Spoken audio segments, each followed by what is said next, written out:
السلام علیکم۔ وعلیکم السلام ورحمۃ اللہ وبرکاتہ۔ میں نے نا آپ سے بات پوچھنی ہے کہ میں نے پڑھا تھا کہیں کہ جمعے کے دن فجر کی نماز سے پہلے نا اگر ہم 3 مرتبہ استغفر اللہ الذی لا الہ الا هو الحی القیوم واتوب الیہ پڑھ لیتے ہیں تو تمام زندگی گناہ معاف ہو جاتے ہیں، چاہے وہ سمندر کی جھاگ کی طرح ہو۔ تو یہ بات کسی حدیث سے ثابت ہے یا نہیں، آپ بتا دیں، جزاک اللہ۔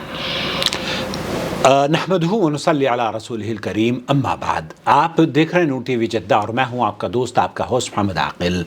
عامرہ صاحبہ راولپنڈی سے یہ جاننا چاہ رہی ہیں کہ اگر کوئی شخص یہ پڑھ لیتا ہے کہ جب صبح فجر سے پہلے 3 مرتبہ استغفر اللہ الذی لا الہ الا هو الحی القیوم واتوب الیہ 3 مرات غفر اللہ ذنوب له ولو کان ذنوبہ مثل زبد البحر، تو یہ وہ حدیث ہے جس کا معنی اور مفہوم آپ تک پہنچا ہے، اور یہ جاننا چاہ رہی ہیں کہ صحت کے اعتبار سے کیا یہ حدیث صحیح ہے۔ اس سلسلے میں چند گزارشات آپ کی خدمت میں پیش کرنا چاہتا ہوں، اس امید پر کہ اس حدیث کی بھی وضاحت ہو جائے گی اور اہل علم نے اس طرح کے کلمات کے بارے میں کیا حکم دیا ہے۔ پہلی بات تو یہ کہ یہ جو حدیث ہے، حدیث کی کتابوں میں اسے ابن سنی نے نقل کیا ہے فی عمل اليوم واللیلہ میں، اور ابن العرابی میں، اور طبرانی فی الاوسط میں، حافظ ابن حجر نے بھی نتائج الافکار میں، اور بہت سارے محدثین نے اس کو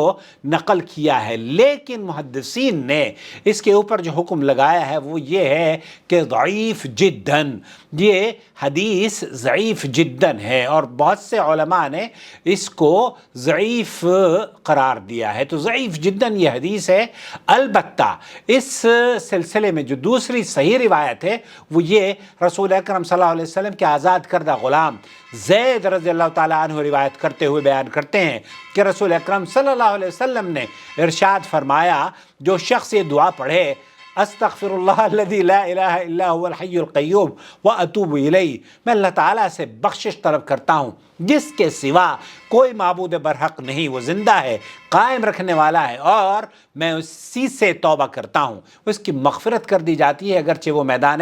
جہاد سے ہی فرار کیوں نہ ہوا ہو۔ اس حدیث کو امام ترمذی نے نقل کیا ہے۔ اس حدیث کا معنی یہ ہے کہ جو شخص استغفر اللہ الذی لا الہ الا هو الحی القیوم واتوب الیہ، اس کے گناہ اللہ رب العالمین معاف کر دیتا ہے اگرچہ وہ کفار کے ساتھ جنگ سے فرار ہی کیوں نہ ہوا ہو۔ واضح ہے کہ مارکہ جہاد سے بھاگنا ان 7 ہلاک کر دینے والی اشیاء میں سے ہیں جن کا ذکر اس حدیث میں آیا ہے۔ 7 ہلاک کر دینے والی چیزوں سے بچو، ان میں سے ایک میدان جہاد سے بھاگنا ہے۔ اس لیے زیر بحث حدیث کا معنی اس وقت درست ہوگا جب مفہوم یہ ہو کہ وہ تمام گناہوں سے تائب ہو جائے، جن میں سے ایک میدان جنگ سے بھاگنا، میدان جنگ سے بھاگنا بھی ہے، ورنہ گناہ پر قائم رہتے ہوئے صرف استغفار کرنا کچھ بھی سود مند نہیں ہو سکتا۔ اس کا فائدہ تو تب ہے جب اس کے ساتھ ساتھ گناہ سے توبہ بھی کر لی جائے۔ تو اس حدیث میں جو صحیح روایت ہے اس میں یہ بھی نقل کیا گیا ہے، اور اس کی وضاحت میں شیخ عبدالعزیز بن باز مفتی مملکت سعودی عرب اور شیخ عبدالعزیز شیخ صالح الفوزان، انہوں نے یہ کہا کہ اگر اس روایت کو ہم صحیح تسلیم کر بھی لیں تب بھی اس کا تعلق توبہ اور استغفار سے ہے۔ آدمی گناہ کرتا رہے اور استغفر اللہ واتوب الیہ اور اس طرح کے کلمات بھی کہتا رہے تو یہ گناہوں کا اس نے معافی کرنے کا ارادہ نہیں کیا ہے، تو اسے سب سے پہلا کام یہ کرنا چاہیے کہ توبہ اور استغفار کرے، توبہ صدق دل سے توبہ کر لے، اور توبہ تمام گناہوں کو، شیخ صالح الفوزان نے فرمایا کہ توبہ تمام گناہوں کو بخش دیتی ہے، چاہے وہ، اب دیکھیں جو شرک سب سے بڑا گناہ ہے تو اللہ کے رسول صلی اللہ علیہ وسلم یا قرآن اور حدیث میں اس طرح کی بشارتیں لاتعداد ہیں کہ شرک کو بھی اللہ رب العالمین معاف کر دیتا ہے، الا یہ کہ وہ چیزیں جو کہ آپ نے کسی کا مال کھایا ہو تو مال کا لوٹانا اس آدمی کو جس کسی کا حق ہے وہ تو بہرحال اس کو دینا ہوگا۔ لیکن اس حدیث کا معنی اور مفہوم یہ ہے کہ آپ توبہ اور استغفار کریں اپنے صدق دل سے، اور 3 مرتبہ جو لفظ آپ نے بیان کیے ہیں وہ صبح جمعے کے دن یہ کہا جاتا ہے، وہ روایت ہی دراصل ضعیف جداً ہے۔ تو یہ روایت ضعیف جداً ہے جس میں صبح کا تذکرہ موجود ہے کہ من قال صبیحۃ یوم الجمعہ، قبل نماز فجر سے پہلے جو جمعے کے دن یہ 3 مرتبہ کلمات کہہ لیتا ہے، اللہ تعالیٰ اس کے گناہوں کو چاہے وہ سمندر کے جھاگ کے برابر بھی کیوں نہ ہو، گناہوں کو بخشنے کا یہ کلمات سبب بن جاتے ہیں۔ تو یہ اس حدیث کو جس میں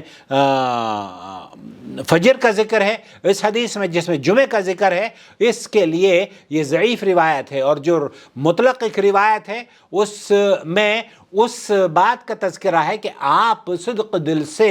جب گناہوں سے توبہ کر لیں گے تبھی اللہ رب العالمین آپ کے تمام گناہوں کو بخش دے گا۔ تو آپ توبہ کریں، استغفار کریں، اپنے گناہوں سے معافی مانگیں، اور ان کلمات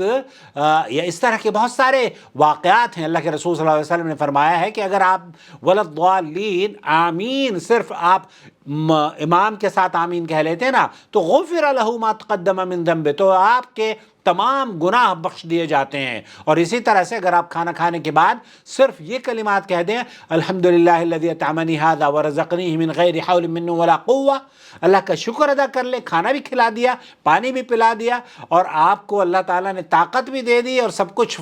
فراوانی آپ کے لیے کر دی، اور یہ الفاظ آپ اگر کہہ لیں گے تو اللہ تعالیٰ آپ کے تمام گناہوں کو بخش دے گا۔ اسی طریقے سے سمع اللہ لمن حمدہ ربنا ولک الحمد حمدا کثیرا طیبا مبارکا فیہ، اس طرح کے جو الفاظ ہیں وہ متعدد مختصر سے الفاظ ہیں۔ سبحان اللہ و بحمدہ اگر 100 مرتبہ کوئی پڑھ لیتا ہے تو اس کے بھی گناہ معاف کر دیے جاتے ہیں۔ تو اللہ رب العالمین سے صدق دل سے توبہ اور استغفار بھی کریں، اور ان کلمات پر آپ اپنے ذکر و اذکار کرتے رہیں اور اپنی زبان کو اللہ کے ذکر سے تر رکھیں۔ لیکن یہ جو حدیث بہن نے پوچھی ہے من قال صبیحۃ یوم الجمعہ، جس نے صبح جمعے کے دن فجر کی نماز سے پہلے 3 مرتبہ یہ الفاظ کہے، یہ حدیث صحت کے اعتبار سے ضعیف جداً ہے۔ واللہ تعالی عالم، و صلی اللہ علی نبینا محمد وعلی آلہ وصحبہ اجمعین۔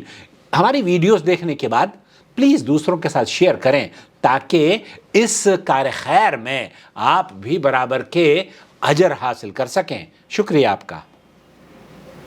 وما أرسلنا من قبلك إلا رجالا نوحي إليهم فاسألوا أهل الذكر إن كنتم لا تعلمون